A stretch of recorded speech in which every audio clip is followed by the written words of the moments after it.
Hello, salut les humains, comment vous allez? Moi c'est Caroline Attal et bienvenue sur ma chaîne.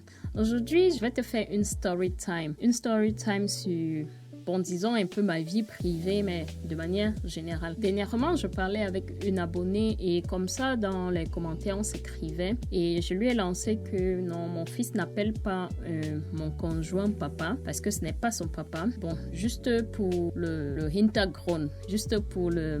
On appelle ça en français quoi. Pour le contexte, j'ai 2 enfants, je suis maman de 2 enfants, dont le premier n'est pas issu de mon conjoint. Et mon fils n'appelle donc pas mon conjoint papa. Il n'appelle pas son prénom. Et donc, cette abonnée avec qui je discute assez régulièrement était complètement surprise et elle m'a dit « Oh, comment ça se passe et est-ce qu'il le prend bien? Comment il vit ça? » Et voilà. Donc, je vais un peu te résumer ce que je lui ai dit à elle et je vais un peu aussi entrer en détail pour expliquer pourquoi est-ce que mon fils n'appelle pas mon conjoint papa. Et aussi, je vais te dire pourquoi est-ce que je trouve cela tout à fait normal qu'il ne l'appelle pas papa. Et donc, comme je dis, mon fils est issu d'une première union et, spoiler alert, je m'entends très bien avec son père. Voilà, je sais que c'est assez commun que lorsqu'une personne se sépare, que les ex qui ont des enfants, généralement il y a la guerre, on ne s'entend pas, ou alors le père, une fois qu'il est séparé de la mère, il abandonne avec l'enfant et tout, ou alors la mère interdit plus ou moins au père de voir son ou ses enfants. Et bon, chez nous, ça n'a pas été la paix dès le premier jour qu'on s'est séparés, non. J'avais un peu fait allusion à ça sur Instagram pour des personnes qui me suivent depuis longtemps sur Instagram. J'ai fait une série de story time où je disais que je suis séparée avec le père du petit humain. Oui, parce que c'est comme ça que j'appelle mon fils, le petit humain. Et donc, au début, la séparation physique, parce qu'on a été séparés longtemps avant, mais on habitait sur le même toit. Et lorsqu'il y a eu la séparation physique, il fallait régler avec la garde de l'enfant et tout ça. C'était en quelque sorte conflictuel. Il ne faut pas se le mentir parce que voilà, c'est déjà une chose que les parents se séparent. Et lorsqu'il y a un enfant au milieu, c'est une autre chose parce qu'on va devoir partager qui voit l'enfant quand et qui s'occupe de quoi, financièrement parlant, je veux dire. Donc, on a eu pas mal de moments où on était en conflit et on a finalement trouvé un consensus. Il y a des jours où le petit humain passe du temps sur son père et on a trouvé un modèle qui nous passait, quoi, qui nous allait à nous-mêmes et qui allait surtout avec l'enfant parce que voilà, quand on se séparait, je crois le petit humain était dans les 3 ans et demi par là. Il n'avait de toutes les façons pas encore 4 ans et il fallait, étant donné que j'étais principalement la personne de référence de l'enfant quand on était ensemble. Il y avait des choses à prendre en considération, quoi. Mais pour ne pas tirer de long en large et venir au fait, aujourd'hui, on a une relation, on est dans une dynamique, disons, appelons ça comme ça, on est dans une dynamique plutôt paisible. Et plus le temps passe, plus les choses deviennent, mais vraiment freine la perfection. Voilà, c'est vraiment comme ça. Et je suis d'ailleurs, c'est l'une des choses à laquelle je suis le plus reconnaissante dans ma vie, que les choses se passent vraiment comme ça, que ce soit le trio maman, papa, enfant, ou alors le quattro, papa, maman, enfant et le conjoint de maman. Et il y a un peu plus de 2 ans, il y a eu une 5e personne qui est venue s'ajouter, qui est la petite sœur du petit humain, donc mon 2e enfant. Et voilà, les choses se passent à merveille. Je ne pourrais souhaiter que cela à n'importe qui a une séparation, hein, sans me vanter. Et puis même, ce n'est pas une question de se vanter parce que ce n'est pas quelque chose qui nous est tombé dessus. Donc, on a travaillé dessus, on a travaillé à ce qu'il y ait la paix. On a travaillé à ce que l'enfant ait le plus de stabilité possible parce qu'il n'y a aucune séparation qui n'affecte pas les enfants, surtout les enfants en bas âge. Les adultes, les enfants adultes qui voient les parents séparés, bon, c'est pas trop comme quand un enfant de 3 ans voit ses parents se séparer parce qu'il ne comprend pas. Et donc, pour revenir au sujet, parce que j'aime trop ça, j'aime beaucoup digresser. Pourquoi le petit humain n'appelle pas donc mon conjoint papa? Pour la raison dont je viens d'évoquer, son père est présent dans sa vie. Il voit son père toutes les semaines. Et bon, quand je dis toutes les semaines, c'est vraiment de manière très régulière. Non seulement il y a un jour de la semaine où il passe la nuit chez son père, tous ces jours-là de la semaine, donc je veux dire toutes les semaines, il passe la nuit chez son père et il y a des week-ends qu'il passe 4 jours sur 7 chez son père. Je ne veux pas trop entrer dans les détails quel jour il passe chez son père et quel jour il passe chez moi parce que bon, ça n'intéresse personne et c'est plutôt notre affaire à nous. Et donc, il y a 2 fois par mois, il passe donc ces 4 jours sur 7 par semaine chez son père et le reste chez moi. C'est juste pour vous dire combien... Et il voit son père carrément tous les jours, mais pratiquement tous les jours parce que voilà, il est en même temps son entraîneur de football et il a 2 à 3 fois dans l'entraînement par semaine. Et c'est la raison pour laquelle il n'a jamais eu besoin d'appeler mon conjoint papa parce que mon conjoint ne joue pas ce rôle de substitution dans sa vie. Je ne sais pas si on se comprend. En fait, ce que j'ai expliqué à cette abonnée-là, c'est parce qu'elle aussi, elle est séparée de son conjoint avec qui elle a eu 2 enfants.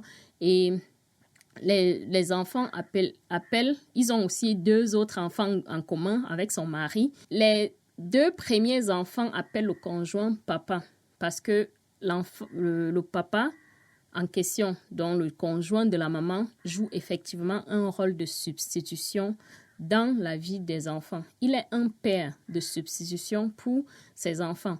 Et je trouve que c'est tout à fait compréhensible que les enfants appellent ce monsieur-là papa. Bon, et en plus, il est dans leur vie depuis vraiment beaucoup de temps. Ils sont ensemble depuis 12 ans. Donc, ça veut dire que les enfants ont carrément grandi avec ce monsieur-là dans leur vie et il est tout à fait compréhensible et légitime que les enfants l'identifient comme le papa. Et les enfants connaissent leur papa qui n'est malheureusement pas présent dans leur vie, ou du moins il est périodiquement présent dans leur vie. Et donc, c'est ce que je lui expliquais que dans mon cas, non seulement le petit humain sait très bien qui est son père et en plus il n'y a jamais eu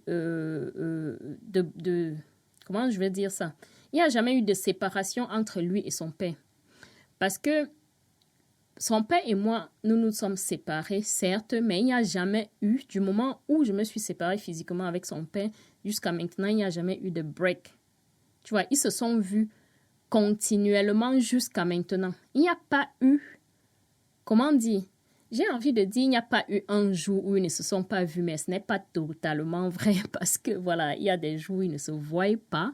Et il y a aussi des périodes comme les congés. Pendant les congés, nous, on a divisé nos congés et si on a 6 semaines de congés, par exemple, je vais avoir 3 semaines et lui, il va avoir 3 semaines. Et si nous ne sommes pas dans notre ville où on vit, bon, naturellement, ils ne vont pas se voir. Il y a certes le téléphone et ils peuvent s'appeler, mais c'était juste pour dire qu'il n'y a jamais eu de brise, il n'y a jamais eu de rupture entre l'enfant et son père, comme la rupture parlant du fait qu'ils ne se sont pas vus pendant une longue période, ils ne se sont pas parlé pendant une longue période et tout. Et ça, c'était quelque chose qui était important pour nous. Et c'est d'ailleurs la première chose qu'on a expliqué à l'enfant, parce que quand on s'était assis à 3 avec l'aide d'une personne, d'un médiateur, disons ça comme ça, en français, on appelle ça en allemand Erziehungsberater. On a eu recours à cela pour pouvoir se parler parce qu'on n'arrivait pas, comme je dis, c'était à ce moment-là conflictuel, on n'arrivait pas à se parler sans se faire du mal, sans mettre les organes, comme on dit au Cameroun. Et donc, on a fait cette médiation-là et on a expliqué à l'enfant qu'il ne s'agit pas ici d'une séparation entre lui et l'un de ses parents. Il s'agit juste de la séparation entre les 2 parents parce que voilà, ils ne s'entendent plus. Ils n'arrivent plus à vivre sous le même toit. Il y a eu une grosse dispute et voilà. On lui a expliqué avec les mots qu'il pouvait comprendre. À 3 ans et demi, le vocabulaire de l'enfant n'est pas aussi énorme que ça pour qu'il puisse comprendre de quoi il s'agit et qu'est-ce qu'une séparation, étant donné qu'il est né avec ses 2 parents. Donc, toute sa vie, jusqu'à ce moment-là, il n'a connu que ce système-là dans lequel papa et maman vivent dans le même toit, ils dorment dans le même lit, ils mangent, ils ont la cuisine, ils ont la salle de bain, tout est commun, quoi. Et donc, on lui a expliqué ça, il ne s'agit pas de la rupture entre lui et l'un de ses parents, surtout pas de son père, parce que c'est moi qui suis partie. Ça veut dire que le père est resté dans la maison où l'enfant est né et moi, je suis partie et il devait, étant donné qu'il passait plus de temps avec moi, il fallait qu'on continue un peu à ce qu'il passe un peu plus de temps avec moi. Comme je disais plus tôt en début de vidéo, j'étais la personne principale de l'enfant. Et donc, on lui a expliqué ça et c'était important. On a eu l'impression qu'il avait compris, mais ce n'était pas du tout facile. Ça ne veut pas dire que lorsqu'il est sorti de cette réunion-là, il a dit oui, ok, maintenant je comprends, tout va bien. Non.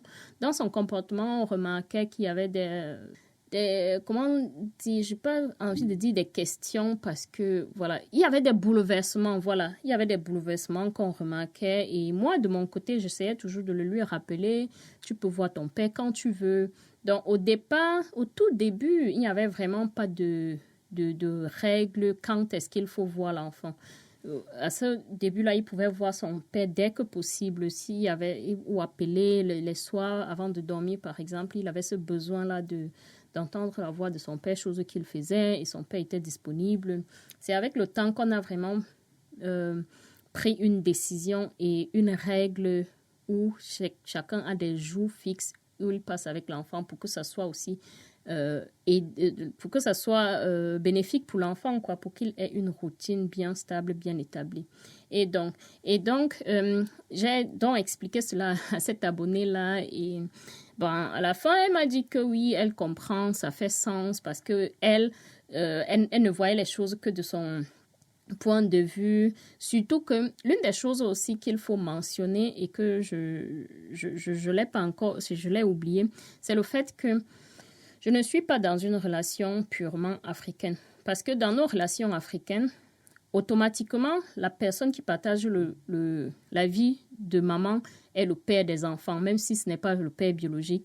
Et on a parfois même comme une règle établie, les enfants, si la mère a déjà les enfants doivent l'appeler automatiquement papa ou bien tonton dans certains cas. Et comme je suis dans un contexte plutôt européen où les enfants n'appellent même pas les grandes personnes tonton ou tata, il n'y a pas de qualificatif pour ça.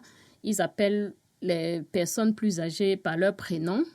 C'est l'une des choses qui m'a le plus choquée ici, où j'ai pris un peu de temps pour m'y habituer. Pas parce que je tiens trop à ce qu'on m'appelle tata, et au contraire, je proscris même à mes nièces et mes neveux de m'appeler tata, mais je trouvais quand même qu'il manque un mot pour qualifier des personnes un peu plus âgées, tu vois. Et je dis à mes enfants d'appeler des personnes plus âgées tonton ou bien oncle, comme disaient les Nigérians. Bon, parfois, ça ne fonctionne pas parce que après tout, ils sont vraiment nés dans un milieu où on ne connaît pas ça. Mais les personnes proches de la famille, ils le font. Et donc, c'est aussi pour ça qu'il n'a pas eu besoin d'appeler mon conjoint papa. Et comment est-ce que mon conjoint vit cela? Bah, tout à fait normal. Pour lui, c'est normal. Je lui ai posé la question d'ailleurs et il a dit que ça serait plutôt bizarre si il appelle papa alors que son père est présent dans sa vie. Et je trouve que c'est OK. J'ai trouvé sa réponse intéressante parce que, voilà, je ne lui avais jamais posé la question de manière directe jusqu'à ce que je parle avec cet abonné-là. Et lorsqu'il a dit ça, j'ai trouvé que, oui, effectivement, imagine un peu le père de l'enfant, son père biologique comprend qu'un autre homme s'est fait appeler papa. C'est quand même assez dégradant pour lui. Tu vois, lui qui est dans la vie de son enfant. Je précise beaucoup et j'insiste sur le fait qu'un papa qui est présent dans la vie de ses enfants, et parce que ça fait toute la différence lorsque le papa, c'est un ampoule grillé, disons ça comme ça, une personne qui est là périodiquement, ça fait la différence. Et donc, lorsqu'il m'a dit ça, je trouvais que c'est normal. Par respect même, c'est ce qu'il a dit ensuite, par respect pour le père de l'enfant, il n'accepte pas que mon fils l'appelle papa. Par respect pour l'enfant, pour le père, je veux dire, parce qu'il ne veut pas que le père de l'enfant croit qu'il veut s'approprier son enfant. Tu vois, et pour moi, ça fait sens. Et voilà, et comme je dis, si maintenant ça avait été que le père de l'enfant n'était pas dans sa vie et que l'enfant ressentait le besoin d'avoir un papa dans sa vie, parce que oui, on ne va pas se le nier. Chaque enfant a besoin d'un papa dans sa vie. C'est tout simplement la nature des choses. Bon, là, je parle des couples hétéros. Hein. Après, il y a d'autres constellations de famille et tout. Mais chaque personne a besoin des figures féminines et des figures masculines dans sa vie. Donc, je veux par là dire d'un papa et d'une maman. Même si ce n'est pas des papas et des mamans biologiques. Mais on a besoin tous de s'accrocher à cela. Ça, c'est mon point de vue, qui n'est pas forcément un point de vue parce que voilà, c'est la nature en fait. C'est tout simplement la nature. On ne va pas discuter là-dessus. Et donc, c'est pour cela, pour ces deux grandes raisons-là, que mon fils n'appelle pas mon conjoint papa et c'est OK pour nous tous. Par contre, lorsque mon fils fait la représentation de sa famille, il y a deux papas sur sa représentation. Lorsqu'il va faire un dessin, par exemple, il va faire un dessin. Bon, je veux dire, lorsqu'il veut établir le portrait familial, voilà, disons ça comme ça, il va faire un dessin avec deux papas. Et ça, c'était pour moi, en quelque sorte, ce qui m'a adouci. Bon, en allemand, on dit was mich beruhigen hat. Enfin, le mot n'est pas adouci, mais ça m'a réconforté, voilà. Voilà, ce qui m'a réconforté, c'est le fait que, émotionnellement, il est attaché à lui, mais il sait distinctivement. Il sait distinguer qui est son père biologique et qui est le conjoint de sa mère et aussi qui est le papa de sa petite sœur. Et ce n'est pas conflictuel, c'est tout à fait normal pour lui, pour nous. Et on trouve ça tout à fait légitime. Alors, dis-moi, on arrive à la fin de cette vidéo, comment est-ce que tu trouves ça? Est-ce que ça fait du sens pour toi que l'enfant n'appelle pas forcément le conjoint de sa mère papa, ou bien l'enfant de l'homme n'appelle pas forcément la femme de l'homme maman? Est-ce que ça fait du sens ce que je viens de dire? Bon, ce que je veux dire, c'est, est-ce que pour toi, ça fait du sens que les enfants appellent les conjoints ou les conjointes de leurs parents par leur prénom et papa, maman ou pas maman? Bon, OK. On arrive à la fin de cette vidéo et je te retrouve prochainement pour une autre vidéo. Allez, bis!